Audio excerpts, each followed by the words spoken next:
जय हिंद साथियों, आप सबको चाणक्य क्लासेस बरवाडी के यूट्यूब चैनल में स्वागत है। जैसे कि साथियों पता है कि हम लोग सेल चैप्टर को कर रहे थे, उसमें कुछ पार्ट को हम लोग कर चुके थे। आज हम लोग उसके नेक्स्ट पार्ट को पढ़ने वाले हैं। जैसे हम लोग कोशिकांग के बारे में पढ़ रहे थे ना, कुछ कोशिकांग को हमने पढ़ लिया था, जैसे माइटोकॉन्ड्रिया ये सबको पढ़ लिया था। आज एक नए कोशिकांग के बारे में आप लोग को पढ़ाने वाले हैं, तो हम वीडियो में अंतिम तक जरूर बने रहिएगा। चलिए, हम लोग का चैप्टर का नाम क्या था साथियों? कोशिका। ठीक है, क्या नाम था? कोशिका। इसको हम लोग क्या बोलते हैं? सेल।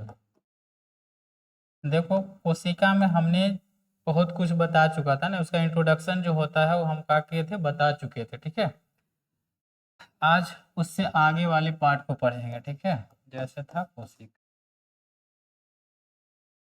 सेल। ठीक है, देखो हमने ये बताया था कि एक का है जंतु कोशिका, मान लेते का है कोशिका है। इसका जो बाह्य भाग होता था उसको हम लोग का नाम देते थे? कोशिका झिल्ली। ठीक है, इसका नाम क्या देते थे? कोशिका झिल्ली। और यह कोशिका झिल्ली जो साथियों बना होता था, किसका बना होता था? प्रोटीन का ना। किसका बना होता था? प्रोटीन प्लस वसा का। ठीक है, लिपिड या किसका बना होता था? प्रोटीन का बना होता था। अब इसी के अंदर जो होते थे ना, क्या होते थे? कोशिका द्रव्य होते थे। इस टाइप में क्या होते थे? कोशिका द्रव्य होते थे, ऐसे ना।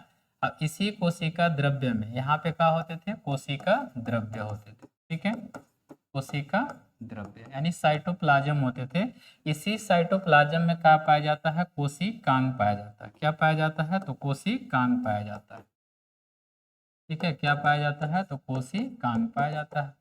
इन्हीं में कई प्रकार के कोशिकांग होते हैं। कोई दोहरी झिल्ली का कोशिकांग होता है, कोई सिंगल झिल्ली का कोशिकांग होता है, तो कोई बिना झिल्ली का कोशिकांग होता है। ठीक है, तो हम लोग देखते हैं जैसे कोशिकांग था। अगर हम पहला बात करें तो कौन था? एम फॉर माइटोकॉन्ड्रिया ना।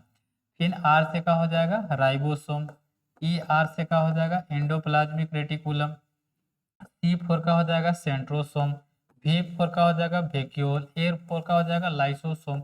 अब बीच में क्या होता था साथियों? तो न्यूक्लियस मतलब केंद्रक होता था। ठीक है, इतना चीज हम लोग पढ़े थे कि कई कोशिकांगे पाए जाते हैं, जैसे माइटोकॉन्ड्रिया। अगर हम थोड़ा थोड़ा सबको पहले बता दे, इसमें अगर हम माइटोकॉन्ड्रिया को हम लोग क्या बोलते हैं? कोशिका का बिजली घर बोलते हैं। क्या बोलते हैं? कोशिका का बिजली घर या ऊर्जा घर भी बोलते हैं। ठीक है, कोशिका का बिजली घर बोलते हैं। ठीक है, राइबोसोम को क्या बोलते हैं साथियों? तो प्रोटीन की फैक्ट्री बोलते हैं। ठीक है, प्रोटीन की क्या बोलते हैं साथियों? फैक्ट्री। ठीक है, नोट जरूर कीजिएगा। इंडोप्लाज्मिक रेटिकुलम को हम लोग क्या बोलते हैं? कोशिका का कंकाल कहते हैं। तो क्या बोलते हैं? कोशिका का कंकाल कहते हैं। ठीक है, अब यहाँ से सेंट्रोसोम के काम का होता है या कोशिका का विभाजन करता है। इसका काम का होता है? कोशिका का विभाजन करना। ठीक है, विभाजन करना। या वैक्यूल का होता है? खनिज जल ना, खनिज लवण तथा जल। खनिज लवण तथा क्या होता है? जल का क्या करता है? स्टोर करके रखता है। क्या करता है? स्टोर करता है। लाइसोसोम क्या करता है? एपोप्टोसिस की क्रिया करता है ना, एपोप्टोसिस। एपोप्टोसिस की क्रिया करता है, इसलिए इसको हम लोग क्या बोलते हैं? आत्महत्या की थैली। क्या बोलते हैं? आत्महत्या की थैली बोलते हैं। ठीक है, साथियों का नाम देते हैं? आत्महत्या की थैली कहते हैं। और यहाँ पे जो सबसे अंदर है उसको हम लोग क्या बोलते हैं? केंद्रक। इसका नाम क्या देता है साथियों? केंद्रक जो होता है ना, केंद्रक क्या करता है? कोशिका का नियंत्रण ना, कोशिका के कार्यों का नियंत्रण करता है। कोशिका के कार्यों का क्या करता है? नियंत्रण करता है। कोशिका के कार्यों को क्या कर देगा साथी? नियंत्रण कर देगा। इसलिए इसे हम लोग कोशिका का ब्रेन कहते हैं। इसलिए इसे हम लोग क्या बोलते हैं? तो कोशिका का ब्रेन।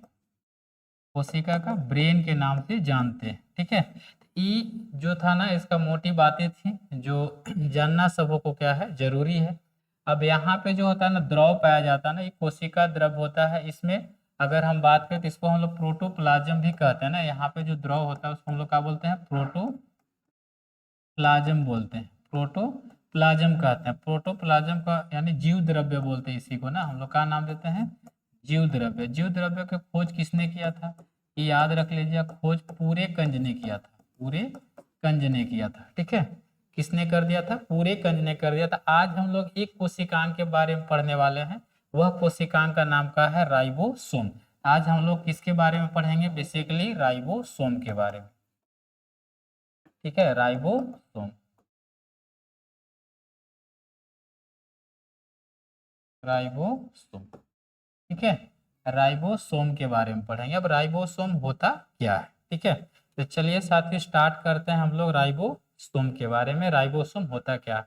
देखो राइबोसोम जो होता है ना, अगर हम पहले इसका बात करें तो राइबोसोम जो होता है कहाँ पाया जाएगा भाई? कोशिका द्रव्य में पाया जाता है। पहली बात अगर हम इसका याद रखेंगे तो कहाँ पाया जाएगा?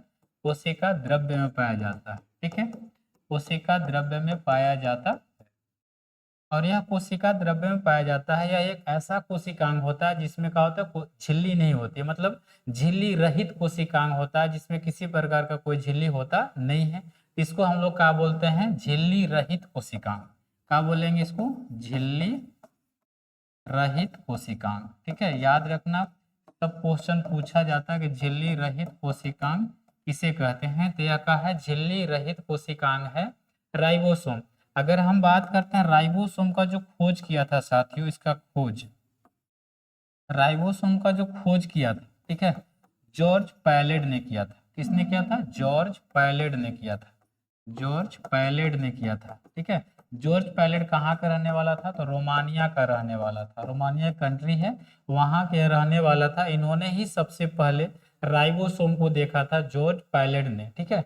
जॉर्ज पैलेड ने राइबोसोम को क्या किया था? खोज किया था। जबकि इसकी व्याख्या जो की थी ना, पूरे अच्छी तरीका से जो व्याख्या की थी, कौन क्या था? वेंकट रमन राधा कृष्णन, जो भारतीय वैज्ञानिक थे, जिसका नाम क्या था? वेंकट रमन राधा कृष्णन, ठीक है। हम सीधा लिख देते हैं राधा कृष्णन। वेंकट रमन राधा कृष्णन इसकी व्याख्या की थी। अब इसी व्याख्या के लिए राधा कृष्णन को नोबेल पुरस्कार भी मिला था। क्या? नोबेल पुरस्कार, ठीक है। इसी व्याख्या के लिए इसको क्या मिला था? नोबेल पुरस्कार भी राधा कृष्णन को मिला था। याद रखना, नोबेल पुरस्कार की शुरुआत कब हुई थी? 1901 में शुरुआत हुई थी ना। अल्फ्रेड नोबेल के नाम पर यह पुरस्कार दिया जाता है। तो याद रखना कि राइबोसोम के लिए नोबेल प्राइज किसको मिला था? तो वेंकट रमन राधा कृष्णन को मिला था, ठीक है। अब यहाँ से खोज जो किया था पैलेड ने, जब इसका खोज किया तो पैलेड के समान पर इस राइबोसोम को हम लोग पैलेड कण के नाम से भी जानते हैं। इसको हम लोग क्या बोलते हैं? पैलेड कण, ठीक है। याद रखना, इसको और अन्य नाम का है पैलेड कण भी कहा जाता है राइबोसोम को। और राइबोसोम का जो निर्माण होता है ना, तो राइबोसोम का जो निर्माण होता है, केंद्रक जो होता है, केंद्रक यानी न्यूक्लियस, उस न्यूक्लियस के अंदर जो होता है न्यूक्लियोलोलस होता है, मतलब केंद्रिका होता है। तो इसका निर्माण जो होता है साथी कहाँ पे होगा? तो केंद्रिका में होता है। ये भी लिख लेना, निर्माण जो होगा कहाँ पे होगा? तो केंद्रिका में इसका क्या होता है? निर्माण होता है। यह केंद्रिका किसके अंदर पाया जाता है? तो केंद्रक के अंदर पाया जाता है। किसके अंदर पाया जाएगा? केंद्रक के अंदर पाया जाता है, ठीक है। केंद्रक के अंदर होता है, ठीक है। तो इसका निर्माण जो कहाँ होता है? केंद्रिका ना। केंद्रिका का जो खोज किया था, किसने किया था इसका खोज? ये भी याद रखना, इसका खोज फोंटाना ने किया था। किसने किया था? तो फोंटाना ने इसका क्या किया था? खोज किया था। किसका? केंद्रिका का। और उसी केंद्रिका में किसका निर्माण होता है? राइबोसोम का। तो राइबोसोम किससे मिलके बना होता है? तो याद रखना, इसका जो निर्माण होता है ना, राइबोसोम जो होता है आरएनए यानी राइबो न्यूक्लिक एसिड ना, आरएनए प्लस किसका मिलकर बना होता है? तो प्रोटीन का मिलकर बना होता है ना। तो याद रखना, राइबोसोम किससे मिलकर बना होता है? आरएनए तथा प्रोटीन से मिलकर कौन बना होता है? राइबोसोम बना होता है। अगर हम राइबोसोम की कार्य की बात करें तो राइबोसोम जो होता है ना, प्रोटीन का निर्माण करता है। राइबोसोम क्या करता है? प्रोटीन का निर्माण करता है। उस प्रोटीन निर्माण करने की प्रक्रिया को हम लोग बायोलॉजिकल ट्रांसलेशन के नाम से जानते हैं या अनुनाद के नाम से जानते हैं। तो यहाँ पे देखो, यह प्रोटीन का निर्माण करता है, इसलिए राइबोसोम को हम लोग क्या बोलते हैं? प्रोटीन अंगक भी कहते हैं। इसका नाम क्या होता है साथियों? प्रोटीन अंगक, ठीक है। तो याद रखना, इसको प्रोटीन ऑर्गेनल या प्रोटीन अंगक के नाम से भी जानते हैं। ये क्वेश्चन पूछा गया, प्रोटीन अंगक किसे कहते हैं? तो किसको बोलते हैं? राइबोसोम को कहते हैं। देखो, राइबोसोम एक ऐसा कोशिकांग है, अगर हम बात करते हैं राइबोसोम की, राइबोसोम जो है ना, एक ऐसा कोशिकांग है जो कई कोशिकांगों के अंदर भी पाया जाता है। ये क्या होता है? कई कोशिकांग के अंदर भी पाया जाएगा, ठीक है। कई कोशिकांग, ठीक है, कई कोशिकांग के अंदर पाया जाता है, ठीक है। कई कोशिकांग के अंदर पाया जाता है, ठीक है। अब देखो, वह कौन कौन से कोशिकांग है जिसके अंदर राइबोसोम पाया जाता है, ये भी पूछा जाता है। तो वह कौन से कोशिकांग होगा जिसके अंदर राइबोसोम पाया जाता है? तो देखना, पहला कौन हो जाएगा? माइटोकॉन्ड्रिया। तो क्या नाम देंगे? माइटोकॉन्ड्रिया। अब देखो, माइटोकॉन्ड्रिया में भी पाया जाता है। इन क्लोरोप्लास्ट, क्लोरोप्लास्ट ना,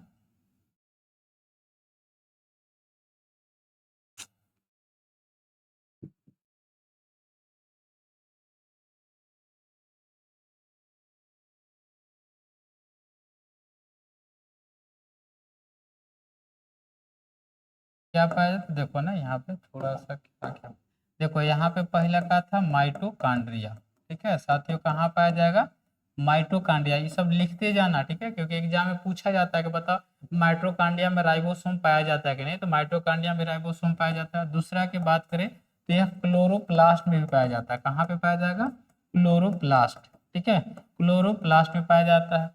अगर हम तीसरा बात करें तो एंडोप्लाज्मिक रेटिकुलम में पाया जाता है, अंतःप्रद्रव्य जालिका में पाया जाता है। अगर हम चौथा की बात करें तो कहाँ पाया जाएगा, केंद्रक में भी पाया जाता है, ठीक है। अब केंद्रक के अंदर क्या होता है, केंद्रिका, उसमें भी क्या होता है, पाया जाता है। तो यह जो राइबोसोम जो होता है ना, कहाँ पाया जाएगा, केंद्रक के अंदर। अब देखो यह केंद्रक भी एक कोशिकांग है, यह कई कोशिकांगों के अंदर पाया जाता है, इसलिए हम लोग क्या बोलते हैं, राइबोसोम को कोशिकांगों का कोशिकांग कहते हैं। इसे हम लोग क्या बोलते हैं, कोशिकांगों का कोशिकांग, ठीक है, कोशिकांगों का क्या बोलते हैं, कोशिकांग कहते हैं किसको, तो राइबोसोम को कोशिकांगों का कोशिकांग भी कहा जाता है। अब यह देखो कोशिकांग में पाया जाता है, तो जिस जिस कोशिकांग में यह पाया जाएगा साथियों, वहां पे क्या करेगा, प्रोटीन का निर्माण करेगा। तो यहाँ पे देखो माइटोकॉन्ड्रिया में भी किसका निर्माण कर देगा, प्रोटीन का, यहाँ भी यह प्रोटीन का निर्माण करेगा, ठीक है। यह इंडोप्लाज्मिक रेटिकुलम में भी प्रोटीन का निर्माण करता है, ठीक है, केंद्रक में भी प्रोटीन का निर्माण करेगा, क्लोरोप्लास्ट में प्रोटीन का निर्माण करेगा। तो जिसमें जिसमें प्रोटीन का निर्माण करता है उसको क्या बोलते हैं, अर्ध स्वायत्त अंग कहते हैं, ठीक है। इन सभी अंगों को, जैसे माइटोकॉन्ड्रिया, एंडोप्लाज्मिक रेटिकुलम, केंद्रक और क्लोरोप्लास्ट, हम लोग क्या बोलते हैं, अर्ध स्वायत्त अंग ना, अर्ध स्वायत्त अंग बोलते हैं, ठीक है। सेमी ऑटोनोमस ऑर्गेन्स बोलते हैं, क्या बोलते हैं, सेमी ऑटोनोमस ऑर्गेन के नाम से जानते, क्यों, क्योंकि इसके अंदर क्या बनता, अलग से प्रोटीन का क्या होता है, निर्माण होता है। यह राइबोसोम जो होता है ना, राइबोसोम करता क्या है, जो प्रोटीन जो होता है ना, यानी एमआरए में जो अनुवांशिक सूचनाएं होती है, जैसे आरएनए भी तीन प्रकार का होता है, एमआरएनए, आरएनए और टीआरएनए। तो जो मैसेंजर आरएनए जो होता है, उस आरएनए में अगर हमारी अनुवांशिक सूचनाएं होती है ना, उसको किस में बदल देता है, या प्रोटीन में बदलता है। तो ये भी याद रखना, जो एमआरएनए जो होता है ना, कौन सा आरएनए, एमआरएनए, इस एमआरएनए में जो सूचनाएं होती है, कौन, अनुवांशिक सूचनाएं, ठीक है, कौन सी सूचनाएं, अनुवांशिक सूचना जो होती है ना, इस अनुवांशिक सूचना को साथियों किसमें चेंज कर देता है, या प्रोटीन में चेंज कर देता है। तो ये भी याद रखना, अनुवांशिक सूचना को क्या करता है, प्रोटीन में चेंज करने का काम करता है। और यह क्या करता है, वो ट्रांसफर करता है, भाई चेंज कर रहा है तो क्या करेगा, ट्रांसफर करेगा, ठीक है। और यह जो प्रोटीन का निर्माण जो करता है ना, उस प्रोटीन का निर्माण करने की प्रक्रिया जो होती है, उसको हम लोग क्या बोलते हैं, ट्रांसलेशन बोलते हैं। तो यह किसका निर्माण करेगा, प्रोटीन का निर्माण करता है। का बेसिक मेन काम का है प्रोटीन का निर्माण करना। और यह जो प्रोटीन का निर्माण करता है, उस प्रक्रिया को हम लोग क्या बोलते हैं, इस प्रक्रिया को हम लोग क्या बोलेंगे, तो याद रखना, इस प्रक्रिया को हम लोग बोलते हैं biological translation, biological translation, translation ना, यानी इसको क्या बोलते हैं, हिंदी में अनुवाद कहते हैं। इस प्रक्रिया को हम लोग क्या बोलते हैं, अनुवाद कहते हैं, यानी ट्रांसलेशन कहते हैं। तो यह जो प्रोटीन बनता है उसको हम लोग क्या बोलते हैं, तो ट्रांसलेशन कहते हैं। अगर हम इसका आगे बात करते हैं, तो यह जो राइबोसोम होता है ना, देखो प्रोटीन, यह राइबोसोम कहाँ पाया जाता है, तो एंडोप्लाज्मिक रेटिकुलम में पाया जाता है। अब एंडोप्लाज्मिक रेटिकुलम में कहाँ पे पाया जाता है, रफ एंडोप्लाज्मिक रेटिकुलम में पाया जाता है। और यहीं पे वो क्या करता है, प्रोटीन का निर्माण करता है, यहीं पे वो प्रोटीन का क्या करता है, निर्माण करता है। अब बताओ, जहाँ पे प्रोटीन का निर्माण होगा, जिस जगह में कुछ चीज बनता है, जैसे मान के चलो कहीं साबुन बनता है, तो उस घर को हम लोग क्या बोलते हैं, साबुन की फैक्ट्री बोल देते हैं, ठीक है। इसको हम लोग क्या बोलते हैं, प्रोटीन की फैक्ट्री। तो यहाँ पे जो राइबोसोम होता है ना, राइबोसोम, राइबोसोम को हम लोग क्या बोल देते हैं, प्रोटीन की फैक्ट्री। इसका नाम क्या देते हैं, प्रोटीन की फैक्ट्री भी कहते हैं। जितना पॉइंट हम लिख रहे हैं साथियों, सब एग्जाम में कभी न कभी पूछा ही गया, ठीक है। इसलिए याद रखना, राइबोसोम को हम लोग क्या बोलते हैं, प्रोटीन की फैक्ट्री बोलते हैं, ठीक है। अगर हम आगे राइबोसोम की बात करें, तो राइबोसोम के अगर हम प्रकार की बात करते हैं, टाइप ऑफ राइबोसोम, ठीक है, प्रकार। अब देखो राइबोसोम जो होता है ना, राइबोसोम, ठीक है, राइबोसोम, राइबोसोम कितने प्रकार के होते हैं, तो राइबोसोम दो प्रकार के होता है, ठीक है। एक जो होता है ना, राइबोसोम कितने प्रकार के? दो। पहला जो बोलते हैं इसको बोलते हैं 70S राइबोसोम। क्या बोलते हैं? 70S ribosome. और एक जो होता है दूसरा, इसको बोलते हैं 80S राइबोसोम। ठीक है, 80S राइबोसोम। ठीक है, 80S राइबोसोम। ठीक है, यह 70S, एस का मतलब क्या होता है? सेडिमेंटेशन कोफिशिएंट होता है ना, वह उसकी सघनता को दिखाता है। यानी जिसमें एस की मात्रा जितना ही ज्यादा होगा वह राइबोसोम उतना ही क्या होती है? सघन होती है। तो यह जो 70S राइबोसोम जो होता है साथियों, 70S राइबोसोम, यह कैसा होता है? छोटा होता है। यह कैसा होता है? तो छोटा होता है। यह कैसा होगा? छोटा होता है। और यह कहाँ पाया जाएगा? तो अंगक में। जैसे कहाँ पाया जाता है? तो भाई एकल कोशिकीय जीव में। एकल कोशिकीय, एकल कोशिकीय जीव। सबको पता है एकल कोशिकीय जीव कौन कौन होता है? जैसे अमीबा होता है, क्लाइडोमोनास होता है, पैरामीशियम होता है, ये सब ना। तो वहां पे क्या पाया जाएगा? 70S राइबोसोम पाया जाता है।